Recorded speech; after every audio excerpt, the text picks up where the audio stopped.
Y'all remember when the police broke down my door because Tully's mom had basically, and through my work, I think I was pretty good with my work. I think they knew where I was, but I had COVID at the time, and I finally got to sleep. And just because I didn't answer my phone for 3 or 4 hours, because everybody expects you to be awake during the day and you only sleep at night. No, when you're sick, you sleep when you can sleep. And I finally got to sleep, and there's police in my bedroom shining flashlights on my face.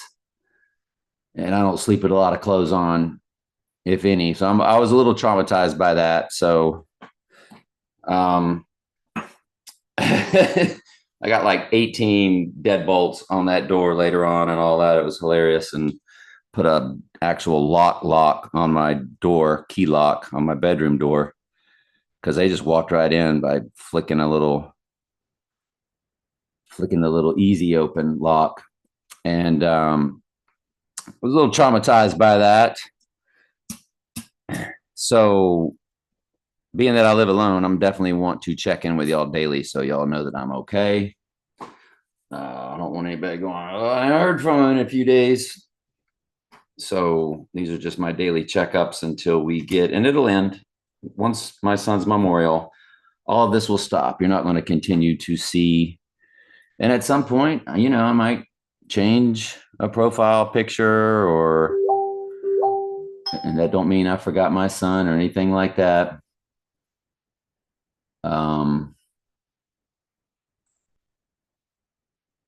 Where are we at? Anyway, that person there, I heard from them today. It was the best chat. She's going to speak, tremendous friend of my son, and she's going to speak at my son's memorial. So it sounds like a lot of his friends are flying in. So I changed the songs. Obviously I've been in a little bit of a state of shock, and what y'all been hearing is I was on 4 hours sleep yesterday when I went to Kersey, spent 2 hours there closing that deal. It's a lot of questions and a lot of contract signing and figuring things out. And I picked out the songs that had affected me mostly this past year, but I'm changing them. Y'all won't get the Michael Jackson Maria, but I didn't know why that song just jumped in on my spirit like it did. But Michael's singing to Maria, and he's saying, "You keep running away, come back, come back." And that's, now I realize what that was. That was that was kind of me and his mom's mantra with our son: come back home. You keep running away, you keep moving, you keep staying in Gainesville. But he wanted to be near his son, and we get that. But we wanted to, just give a strong support for him. And he moved to Jacksonville, and then he's back to Gainesville, and then now he was just moving to Homosassa. He was in love. I had talked to him and his girlfriend that night. It was the best conversation. It was one of the best conversations I had ever had with my son, my last conversation with him. And I don't regret when he texted me Sunday saying, "Haven't heard from you in a while," which was 4 days previous. Give me a call anytime, Pop. Love you. And I texted back, probably better with your schedule, because he was working night starting at 3 o'clock, and he had somebody in his life. So I said, it's probably easier just for you to call me anytime. Love you too. I don't regret that I didn't call right then, because the last phone call we had was the best. Maybe the next one wouldn't have been so great. And I love the fact that the last one was so great. Again, I believe God's ordained everything, so I don't feel any guilt. We're always accountable to people for our actions, but at the bottom line, we know God's ordained it. So no regrets, God's will.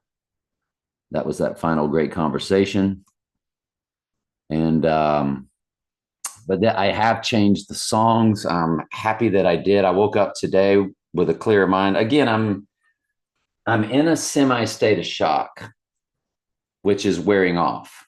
The shock and awe each day is wearing off. So what y'all heard, like when I touched my son's body yesterday and I did that video about it, though I hope it helped people in the future.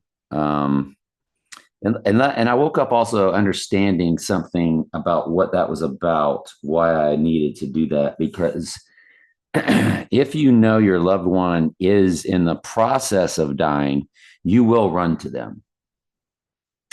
Just any type of way you can picture somebody dying. I don't want to mention it because it might be the way somebody you know died, but just a way somebody can die if that situation is beginning, you know you will run to them to try and stop it, to try to try and save them. And how do I put this? So me touching his body was as if to say, I got here too late, but I was coming. I was running. I just got here too late. Does that make sense? But hey, I made it. I see I'm late. Maybe that's why they call them, you know, late. I don't know, but I got there too late. But he knew I was coming. Not that he knew I was coming. You get the idea. In my mind, it was as if I arrived. I just arrived too late. And we see it in movies all the time, the drama. So it was, and that's what this is, man. This is like you're living in a very intense movie, in a heightened, one of those action movies where it's just nonstop. That's why my very good friend Lynette was like, "You need to get some rest." I get the Facebook, Trey. You need people lifting you up and everything, but for goodness sake, staying in. Basically, what she's saying is, in less words, was staying in this high intensity sense of drama and grief and sorrow. Like, think of the craziest, saddest, most intense movie you ever watched. You can't watch it 24 hours a day. When you walk out of that theater, your head's spinning and you're like, woof. I'm glad that was a great movie, but I'm glad it's over. I know, I hope I sleep good tonight. I know after, hang on just a second. Yeah, stop that before somebody's Facebook message came up. What do I go to so that won't happen? I don't want anybody to be embarrassed. I mean, I respect everybody's privacy. So, I don't know what I was talking about, but I was been in shock. The shock is the intensity is lessening. Woke up today after sleeping a good 10 plus hours. I needed it. And, my chest was heavy. I'm like, Lord, am I having a heart attack? I had like a heaviness in my chest, like a little pain, but it's gotten way better. And so, but the three songs, there they are. So decided we're going to open because it has the words, when I die and when I'm gone, there'll be one child in this old world to carry on, to carry on. And in the lyrics, he just means when I die, there will be somewhere on the earth another child being born. But in this particular case, it's the Tulley the fourth passing away, but Tulley the fifth carrying on, and he'll be sitting right there in that front row, and he's going to be sitting right there listening to all of Tulley's, to all of my son's friends, to all of his dad's friends speak about his dad. It's kind of like a video for him to go back in time and to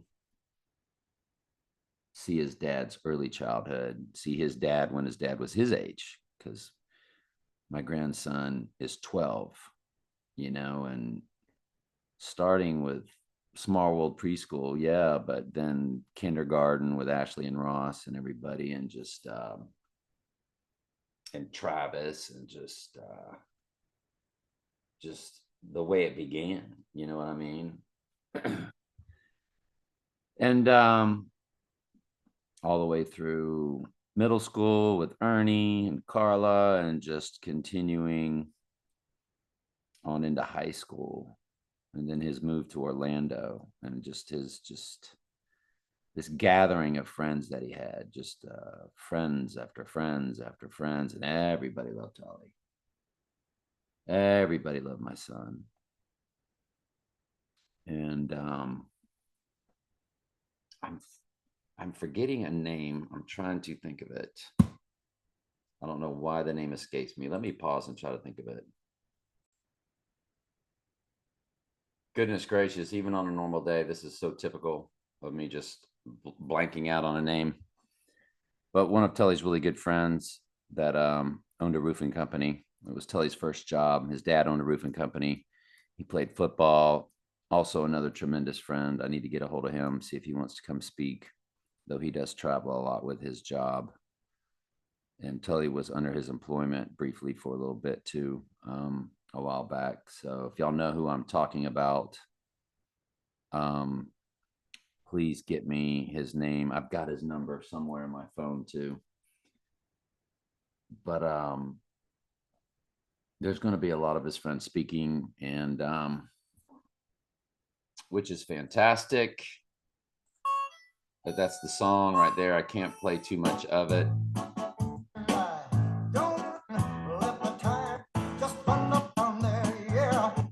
So that's an old song from my very early childhood, late 60s, early 70s.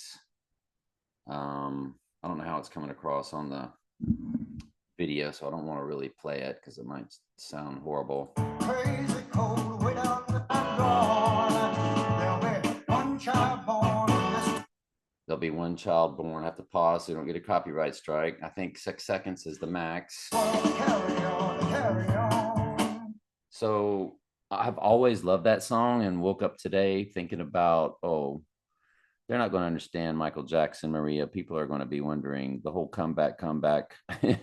So, which leads to another oddity, was the crying kitten that got stuck in my car. If y'all remember the kitten that was just crying in my car for 2 or 3 days, and I didn't need to go anywhere. I was on summer vacation, and people were like, please don't move your car. There's a kitten in your car and it's just crying. And I don't believe in the term spirit animal that comes from Mystery Babylon, but I do believe that there are spirits in animals. And Jesus, remember when he cast the demons into the pigs? So that's very, and there's something about the way I relate to dogs and the way these cats have been relating to me. There's something, I know there's something spiritual about it. And when that kitten was staying, and it wasn't stuck in my car, it could come down anytime, but it stayed in the engine of that 2021 Dodge Charger Scat Pack, right? It's just sitting in that engine. And everybody was like, please don't go anywhere. Please don't. I was like, I don't need to go anywhere. And then I was like, well, tomorrow I need to go to Tampa and get my blood work. And thankfully the kitten just happened to come out. And later on, David of David and Amanda in my condominium, if y'all remember the video, David got scratched up, but we finally got that kitten out and gave it to somebody in my condominium at 401 Jean, and then she gave it to somebody. And I knew that kitten represented my son, the way it was crying out at the time. And I just knew it in my soul, knew it in my heart, knew it in my spirit. And again, not a spirit animal, but a spirit inside of an animal. And through the Lord, of course. And if y'all saw the videos of when I was moving, there was another kitten under my car, not stuck in the engine, but it was under my car watching me move. And it was just crying. Do I remember that video? And I knew there was something very odd about it. I knew it. That's why I was documenting it on video. And there was that kitten, and it just kept meowing, and it kept going underneath the U-Haul, and it would go back to my car, and I would go down and bring another load, and it would be under the van crying, and then it would go or doing the kitten meow, and then go back under my car, back and forth and meowing. And it was just speaking to me. Again, I'm not a spirit animal, but there is a spirit inside of that animal sent from the Lord, and it's crying out. And I think now we know what that was all about. So this world is very supernatural. Like I tell people all the time, man doesn't move the spirit, spirit moves man. Man has no free will. God's got this whole network in the spirit realm working. And there's the demonic realm, and there's the holy spiritual realm. And that's why I do what I do. The Holy Spirit's the spirit of truth. I try to teach the truth because I try to stay close to the Holy Spirit because I'm called to it. The Holy Spirit has just, in my opinion, just jumped inside of me and has been making me do what I'm doing. It's like out of body. I don't have any control over it. And the other song that I decided to change, I got rid of Bob Seger, "The Fire Inside," even though that's a great song. Harold Melvin in the Blue Notes, "Wake Up Everybody." Also, Teddy Pendergrass was in it. And you know, he talks about teachers' time to teach a new way, and preachers' time, you know, preach the truth. And it's one of those old soul songs from the, you know, I'm a big fan of the 70s soul music. And the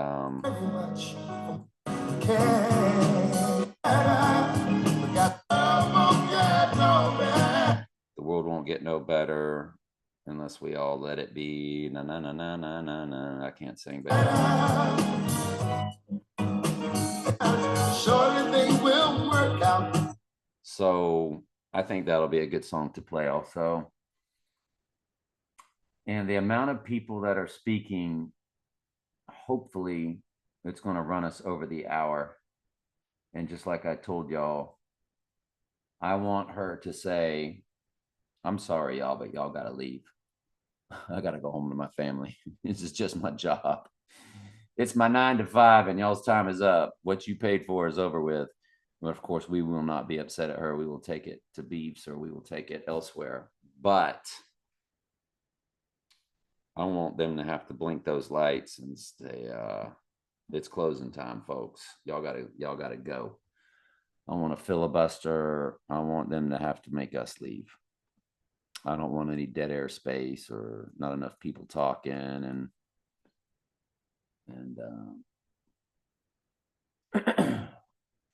but when it's over, I am going to have her play the saddest song I ever heard in my life. And it was when I saw my first deceased body right there at Kersey Funeral Home when I was 10 years old.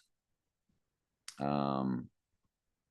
was actually the aunt of one of my son's best friends.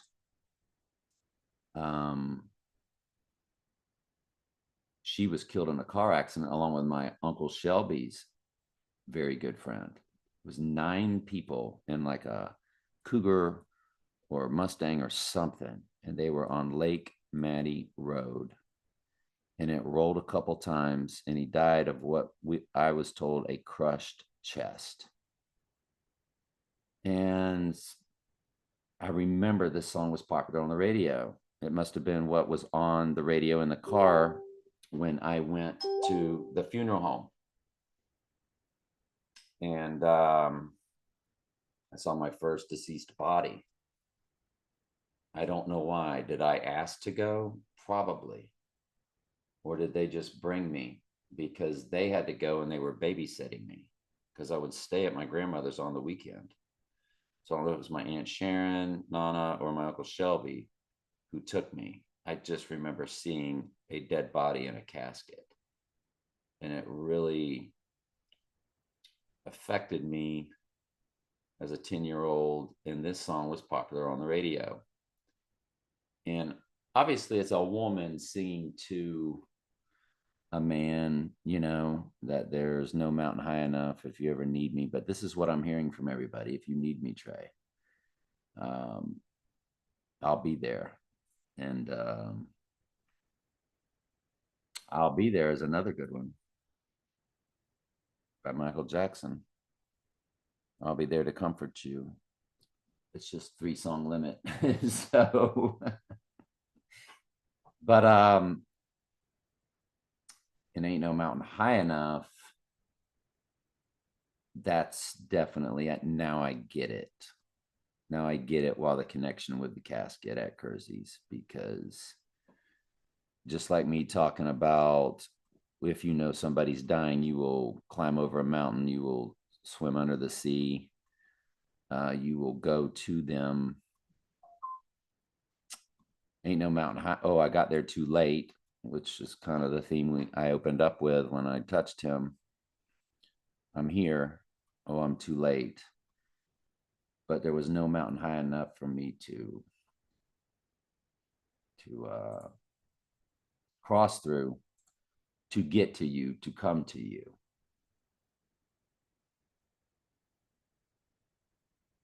Because the lyrics of the song,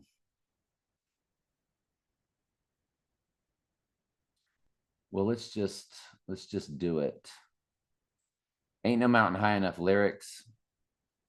I'm trying not to cry, so you'll hear me pause, trying to get it together.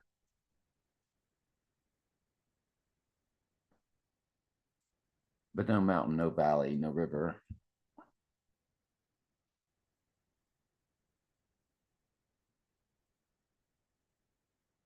Yeah.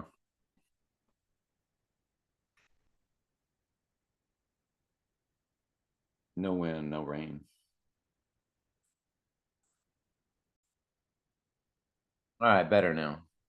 Remember Cher and Moonstruck when she slapped him and she goes, snap out of it. Yeah. Don't hesitate Saturday to walk up and slap me across the face if it just says snap out of it. No wind, no rain, no winter's cold can stop me. If you're in trouble, I'll be there double. No mountain high, no valley low enough.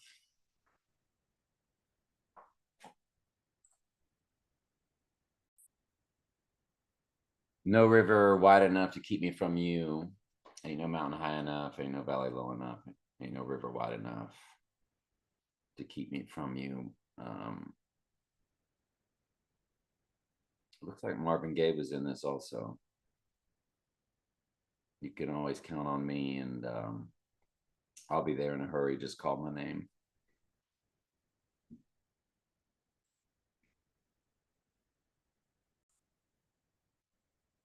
It looks like when I played the songs, the volume had altered. So I hope you can hear me better now. But that's what that song always made me bawl like a baby my whole life. Anytime I could hear that song. And when they did the Motown tribute on Showtime or HBO, which I changed DVR since I moved, I lost it. Hopefully I'll find it again or buy the DVD, which I like to do. They closed with that song out of all the Motown songs. Out of all the million of Motown songs, they started playing this while all of them were doing their final talk, closing out the documentary on Motown. This was the song. And it's always made me cry. And now I know why. Because it was all about this moment. From when I saw that first deceased laying at rest at the funeral home where my son will be. It's all been about this, And so felt it better to explain the songs now because I cannot explain them on that day because I'll be trying to keep it together just to speak on my son quickly because I don't need to fill up a lot of time now. With the amount of people that are saying they will speak, it is going to take the pressure off me to fill that time with no dead air space and I can just give something quick to my grandson and to his mother, and how amazing my son was. He was a better version of me. I think I was a better version than my dad, even though my dad was great. I was a little better than my dad in a lot of respects, and my son was better than me in a lot of respects. And I'm just talking about just I think it just gets better and better. I think we each generation most times there's an improvement. There's that, well, I'm gonna do it a little better. I'm gonna do it a little better. And it's done better. I think all of you are better than your parents in a lot of respects.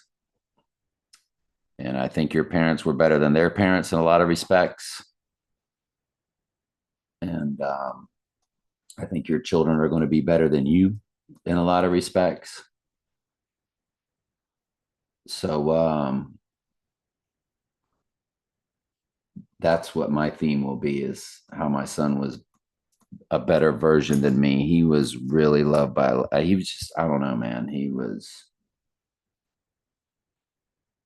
really special and just loved by everybody. And I was most friendliest in my class. And yet my son was even better than that, if you know what I'm saying. He was just, that's who raised him, free of race, free of anything, just love people. And he then took that to the next level, I guess is the best way to explain it.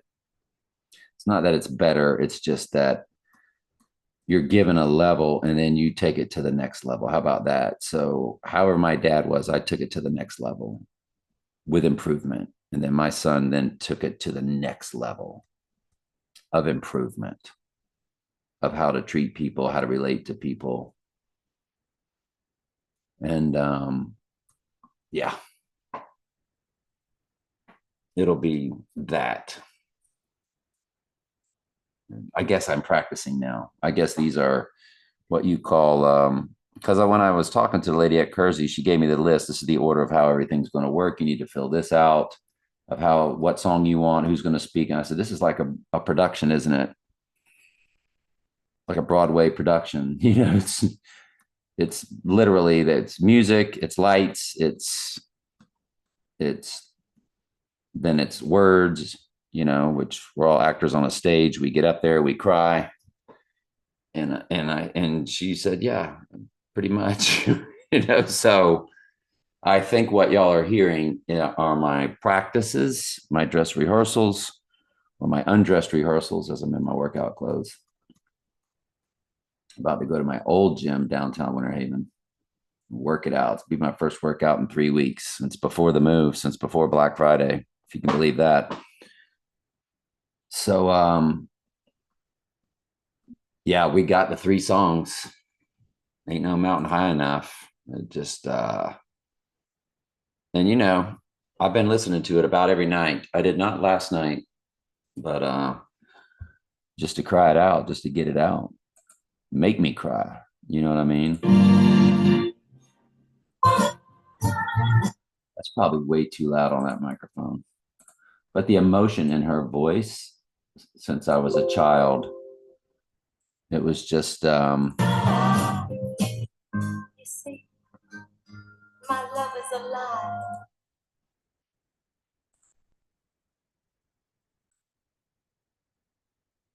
It's the way we are to all our children. If you need me, call me no matter where you are.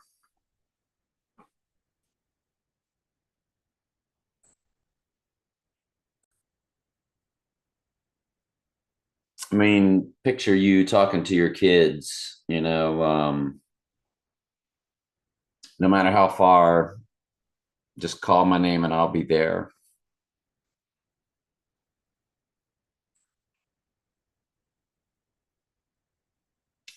I'll be there in a hurry.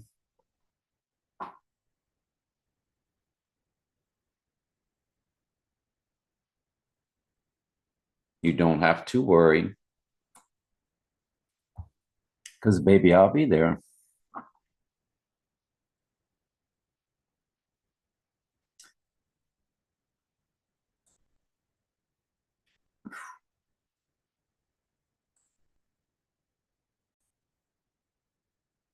I was doing some stuff outside, and my neighbor's baby was he was putting his he's a Polk County sheriff, and he was putting his baby in the back seat, and the baby was just crying, and I was like, "Oh my goodness!" You know how you are with parents. Oh, I wish this baby wouldn't cry right now or stop crying. And I told him what had happened, and just said, "If your baby's ever crying, and you're like, I wish you'd stop crying, or you feel that stress, just just don't." But it's got the words in it. The day I set you free. And that's kind of, as I was talking to one of his very close friends, she said, he's free. So, depending on, and I told her, whatever your belief system is, I said, just lean into that, and know that he's in a better place. Right. And so that's what we have to do as parents. We have to set them free. Like in our mind.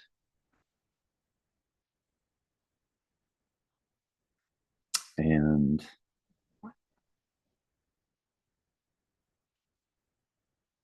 what else? I'll be there when you want me. And that's kind of what you are as parents. You have to let them go live their lives. But if you need me, you call me. I'll be there when you want me. Because when they become adults, they don't always want you. They don't always need you. And you have to let them go, and you have to let them go live their lives. But if you need me, you call me.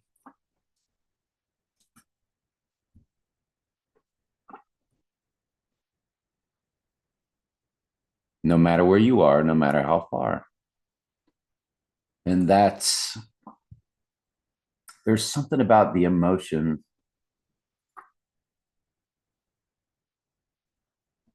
in her voice that just always, it just affected me, as it was a hit at the time I saw.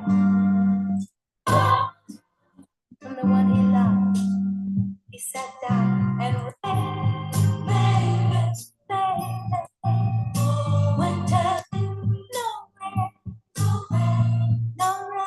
no wind, no rain can stop me from coming to you, basically.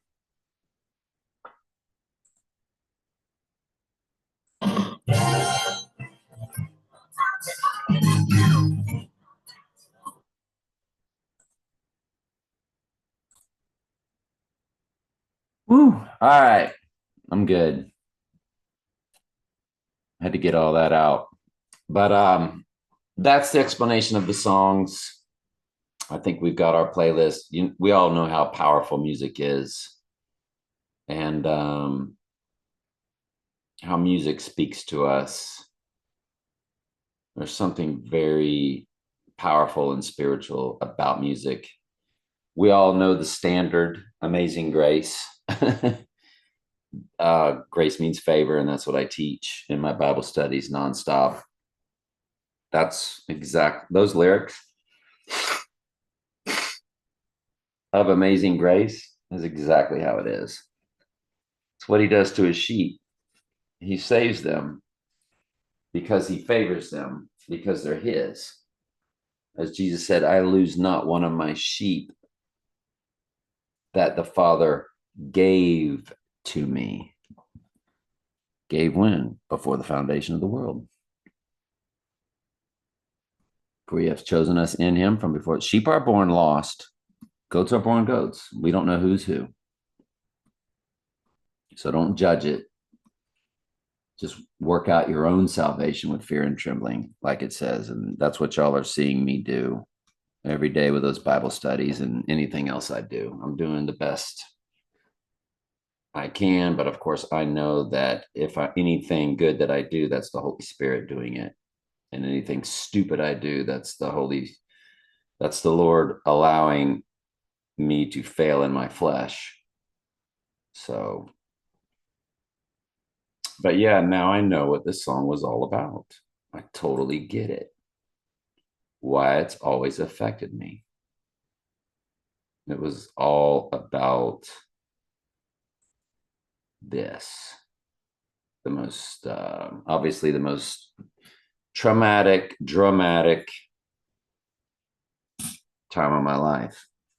There'll never be another time like this unless I witnessed the end of the world, the beginning of the end. We're not going to get into that. But until that begins, it would only be equal to this. It won't be worse. This will be the worst thing that I ever have to go through right here.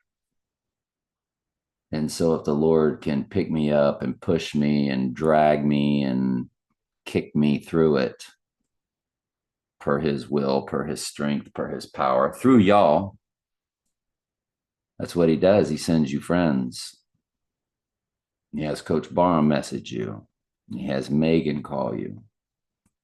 He has Lynette call you. He has Chrissy call you.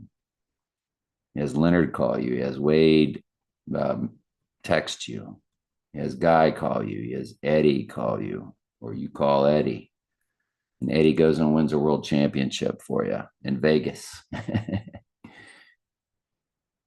as as the Lord puts it in your heart to contact me, that's the Holy Spirit protecting me and kicking me and picking me up and pushing me through. As I said to one friend, is kind of like that footprints picture we always used to see. It had something to do with that was me when I carried you, or something like that. Sand footprints in the sand, and I don't know, something like that. And if I can find it, I'll find it real quick. The footprints in the sand. One night in a dream, I walked on the beach with the Lord. There were two footprints, mine and the Lord's. But during the tough times, I saw mine and wondered why. So I asked the Lord, why leave me alone when I was down? The Lord said, my precious child, I never left you during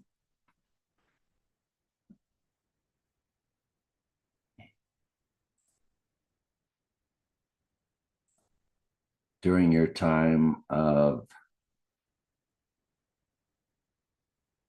suffering and trial. When you saw one set of footprints, that's when I